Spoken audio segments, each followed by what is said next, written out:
Barbara Couriger.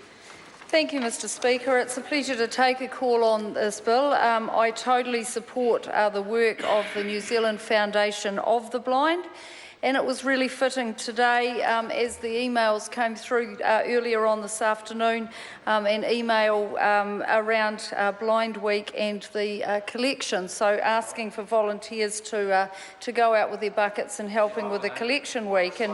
And it's certainly something well worthy of doing. And I notice on the letter that came today, it's actually talking about giving people the gift of freedom. So it's about going to school with confidence. It's about being able to cook and to make a cup of tea.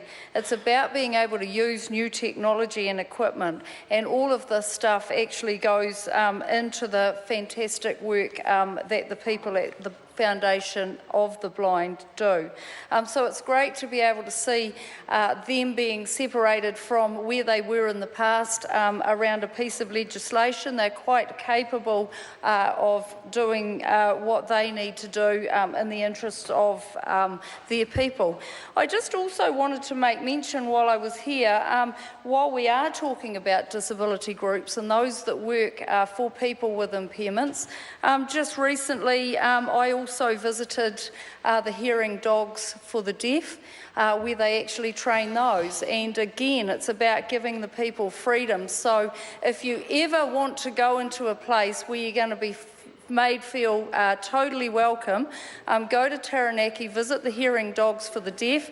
They will lick you to bits when you walk in, but they are the ears for the people. They hear the phone ring, they hear the doorbell ring, they know when somebody's around. And so I've always been intrigued by the guide dogs, and that gave me a whole new experience going and visiting the hearing dogs. I do want to make mention here also of Dr. Hugh Blair. I remember back late in 1999 when Dr. Hugh Blair from Massey University came to our farm. It was part of judging in a farming competition, and he saw a picture of a guide dog sitting on the mantelpiece there and happened to make comment about the guide dogs.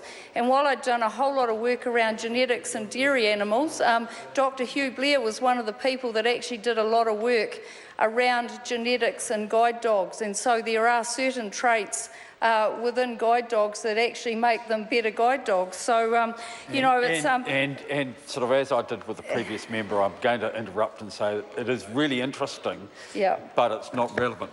Yeah. Hey, look, and I'll ask the member to either become relevant or to stop. Okay, thank you. So really, yes, you're right, and thank you for that, Mr Speaker.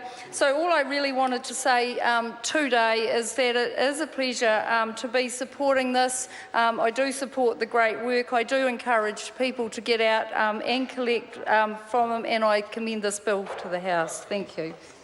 Chris Hipkins.